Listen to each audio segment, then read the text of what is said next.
হর হর মহাদেব আদেশ, জয় মা মা কালী।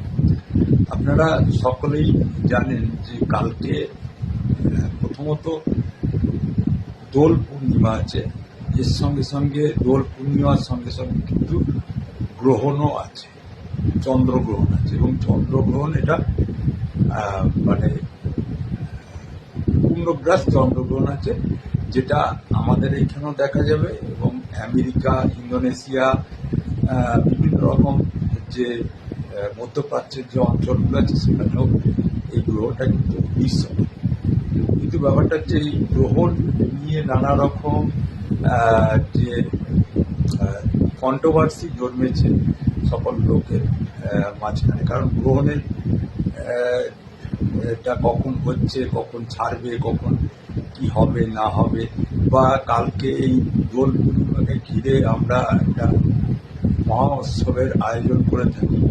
সেই মহোৎসবে আমাদের হিন্দু সনাতনীদের একটা প্রচণ্ড আনন্দের দিন এবং উৎসবের দিন বটে। এবং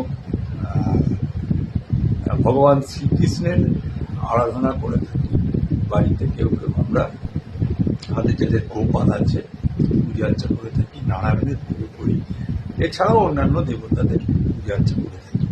কিন্তু আমি আজকে গ্রহণ সম্পর্কে বলে দেবো কখন কি হচ্ছে না হচ্ছে, এবং গ্রহণের সময় বা গ্রহণের পরে কি কি করতে হবে বা গ্রহণের আগে কি কি করা উচিত না, সেগুলো আমি আজকে আপনাদের একটু ডিটেলসে আমি বলে দেবো, যাতে আপনাদের পুজো আচ্ছা করতে বা এই হোলি নিয়ে নানা রকম যেটা কন্ট্রোভার্সি জন্মেছে যে হোলি খেলবেন কিনা, পুজো করবেন কিনা, সেইটার একটা মানে আইডিয়া আপনাদের আমি দিয়ে দেবো। আমি জানি আপনাদের আমার কথা কারুর কানে যায় না, তবুও আমি দিয়ে দিচ্ছি।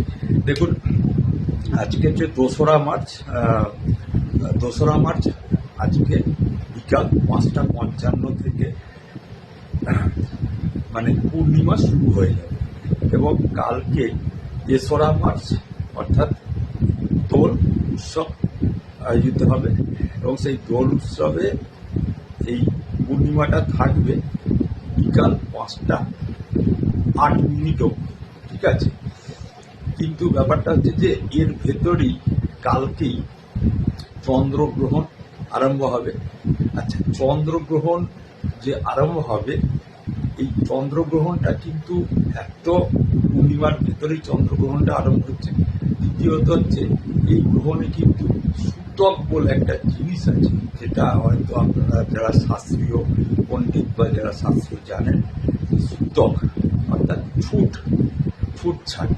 এই ব্যাপারটা কিন্তু মানে চন্দ্রগ্রহণের অনেক আগেই কিন্তু লেগে যায়। সেটা হচ্ছে সকাল 6:30টার সময় এই সূতক কিন্তু লেগে যাবে, এবং 6 ঘন্টা, তার থেকে 6 ঘন্টা পরে কিন্তু চন্দ্রগ্রহণ কিন্তু লাগবে। তো এখন পূর্ণিমাটা কতক্ষণ আছে আমি বলে দিলাম। এরপরে আমি গ্রহণ সম্পর্কে বলছি। দেখুন, 3রা মার্চ গ্রহণ যেটা আরম্ভ হবে সেটা হচ্ছে দুপুর 3:20 গ্রহণটা আরম্ভ হবে। আর 3রা মার্চ অর্থাৎ মোক্ষ হবে রাত্রি 7:55, মানে একদম পুরো ক্লিয়ার হয়ে যাবে। আচ্ছা, এর স্থিতি যে টাইমটা থাকবে সেটা হচ্ছে যে 3 ঘন্টা 28 মিনিট স্থিতি থাকবে। আর পুরো গ্রাস যে স্থিতিটা থাকবে, মানে পুরো গ্রাস হয়ে যাবে যখন, যে স্থিতিটা আছে সেটা থাকবে হচ্ছে 59 মিনিট, প্রায় 1 ঘন্টার কাছাকাছি। আচ্ছা, এটার যে মানে মোটামুটি গ্রহণটা শেষ হয়ে যাচ্ছে 6:48 সন্ধ্যাবেলা। আচ্ছা, সূতক কালটা আমি বলে দিলাম। আচ্ছা, এইবার একটু পুজো আচ্ছার কথা বলে দিলাম। আপনারা বাড়িতে আমি বলেছি অনেকে নারায়ণের পুজো করবেন, বিষ্ণু পুজো করবেন, বিভিন্ন রকম দেবদেবী পুজো করবেন, নিত্য পুজোও করেন আপনারা অনেকে। তা সেই জায়গাটায় বিশেষ অনুষ্ঠান ছাড়াও নিত্য পুজোতে কতগুলো নিয়ম আছে। দেখুন, সূর্য উদয় না পেলে কোনো তিথি কিন্তু সম্পূর্ণ হয় না। যেহেতু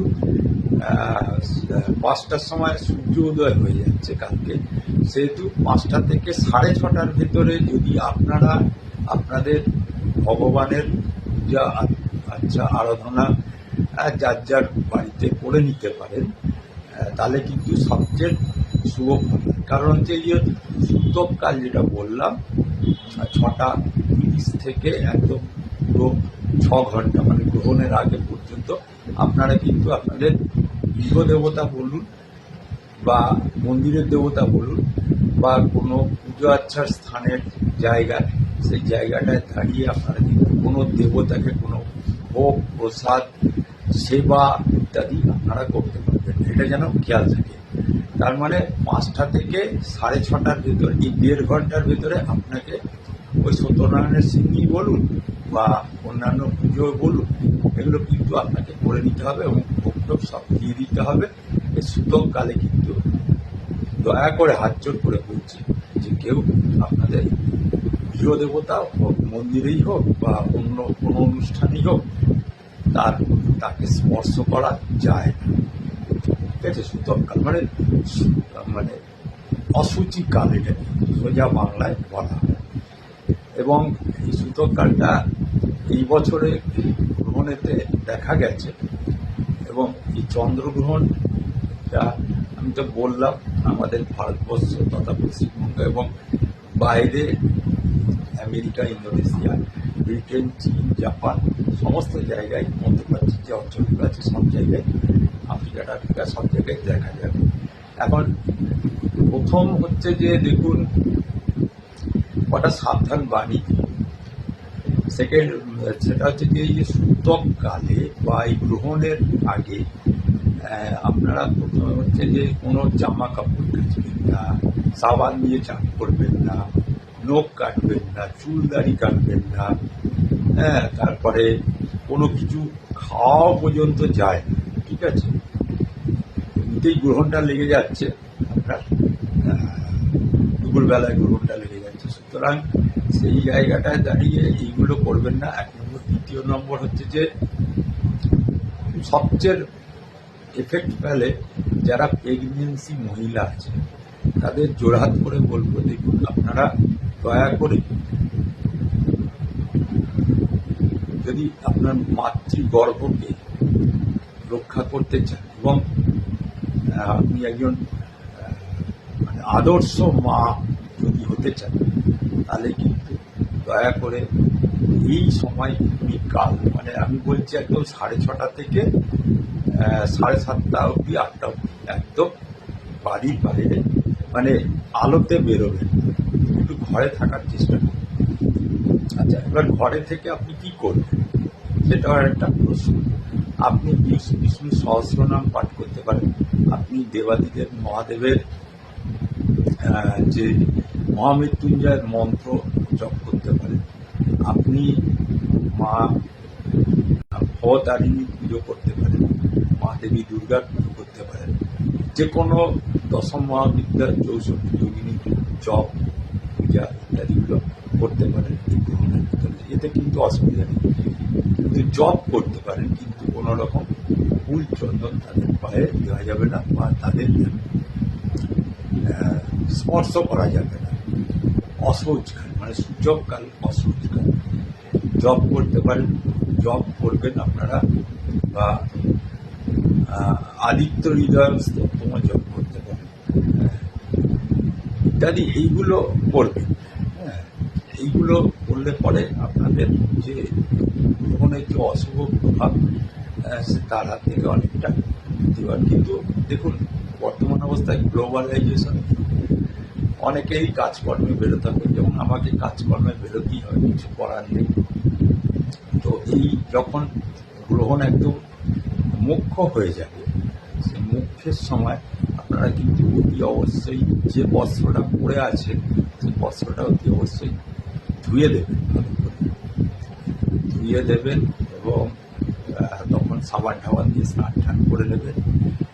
এবারে স্নান করার সময় যে আপনার স্নানের জলেতে কিছুটা দুধ, কাঁচা দুধ মিশিয়ে স্নান করুন, অথবা একটু হলুদ মিশিয়ে স্নান করুন, অথবা একটুখানি সন্ধক লবণ মিশিয়ে স্নান করুন, অথবা কালো তিল দিয়ে স্নান করতে পারেন, অথবা একটু দই দিয়ে স্নান করতে পারেন, আর টক দই দিয়ে স্নান করতে পারেন ইত্যাদি। এইগুলো যে কোনো একটা দিয়ে আপনারা স্নান করুন। তাতে এই যে গ্রহণের যে অশুভ প্রভাব আপনাদের জীবনে, মানে আমাদের জীবনে যে নেমে আসে, আমি জানি গ্রহণের পরেই যে আপনারা দেখছেন যে দেশব্যাপী মানে প্রায় বিশ্বযুদ্ধ শুরু হয়ে গেছে। তো এরপরে যখন শনি মঙ্গল মানে মীন রাশিতে যাবে, তখন সেই যুদ্ধটা আপনারা দেখতে পাবেন। এটা খুবই ভয়ঙ্কর রূপ নেবে। দেখুন, এসআইআর হলো কি না হলো, কে ভোটে জিতলো, কে হারলো, এটা বড় কথা। এসআইআর কজন বাংলাদেশি চলে গেল বা কিছু হলো, এগুলো বড় কথা। কিন্তু এরপরে যে পিরিয়ডটা আসছে, মানে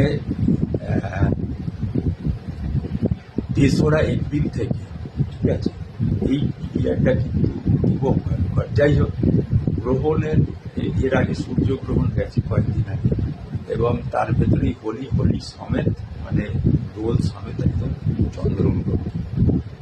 এটা কিন্তু মাথায় খেয়াল থাকে। দুটো গ্রহণ এরকম ভাবে পরপর কিছুদিনের গ্যাপ নিয়ে খুব কম দেখা যায়। আমি টোটকা রিলস দিয়েছি আপনাদের, সেই সমস্ত টোটকা রিলসগুলো আপনারা ফলো করুন। আচ্ছা, আর একটা জিনিস বলি, দেখুন, গ্রহণের মুখ্য হওয়ার পরে আপনারা যদি দেবাদিদেব মহাদেবকে আগে জবটা ধুয়ে নেবেন, জব যে পাওয়া যায়, জবের আটা হয়, সেই জব, আস্ত জব ধুয়ে ভালো করে গঙ্গা জল দিয়ে ধুয়ে নেবেন, তারপরে দুধ দিয়ে ধোবেন, তারপরে গোলাপ জল দিয়ে ধোবেন, তারপরে আপনারা সেটা দিয়ে আপনারা যদি দেবাদিদেব মহাদেবকে গ্রহণের পরে আপনারা যদি অভিষেক যদি করতে পারেন, তাহলে কিন্তু এই যে রাহুর যে অশুভ প্রভাব গ্রহণের ওপর পড়ে, রাহুকেতু দুটোই তিল দিয়েও করতে পারেন, কিন্তু ধুয়ে দেবেন। সেগুলো ধুয়ে তারপরে দেবাদিদেব মহাদেবকে পুজো করার নিয়ম আমি এর আগে রিলসে বলে দিয়েছি। দেবাদিদেব মহাদেবকে কি করে পুজো করতে হবে, সেই তার শিবলিঙ্গের ওপরে, ওনার শিবলিঙ্গের ওপরে যদি আপনি অর্পণ করতে পারেন, তাহলে এই রাহুকে হবে না থেকে অনেকাংশেই বেঁচে যাবে। দেখুন, কথাগুলো অনেকটাই সত্য এবং শাস্ত্রসম্মত। আপনারা, আশা করি কথাগুলো আপনাদের মানে মনের ভেতরে হয়তো আমি বোঝাতে পেরেছি আপনাদের। এবং গ্রহণ সম্পর্কে যে একটা দ্বিধাদ্বন্দ্বের সৃষ্টি হয়েছে, এবং পুজো সম্পর্কে, বিশেষ করে কালী দোল পূর্ণিমাসী পুজো সম্পর্কে যে একটা দ্বিধাদ্বন্দ্বের সৃষ্টি হয়েছে, কখন পুজো করবো, কখন পুজো করবো না, কিভাবে করবো। তবে হ্যাঁ, আমার কথা কেউ মানবেন না, আমি জানি। ওই সুতপ কালের ভেতরেই দেখবেন ব্রাহ্মণরা সব উত্তরী নিয়ে পণ্ডিত ব্রাহ্মণগণ, যারা পৈতেধারী, অথচ মাছ মাংস খেয়ে গিয়ে সবার বাড়িতে পুজো করেন, সবার বাড়িতে গিয়ে দেয়। সেই সব ব্রাহ্মণগণেরা কিছু অর্থের লোভে মানুষকে ভুল বুঝিয়ে, না অত সুতপকালে কিছু হয় না, কিন্তু এই সুতপকালে যে কত ক্ষতিকর পুজো করা, যত কিঞ্চিত তো কেউ না কেউ কানে শোনে, ভগবানকে যদি ঠিক মতো ডাকা যায়, ঠিক আছে, তো তারা কিন্তু ভুল বুঝিয়ে আপনাদের অনেক উল্টো পাল্টা সব কিছু করিয়ে দেবে। যাই হোক, আশা করি আপনারা আমার কথাটা মেনে চলবেন, মেনে চলার চেষ্টা করবেন।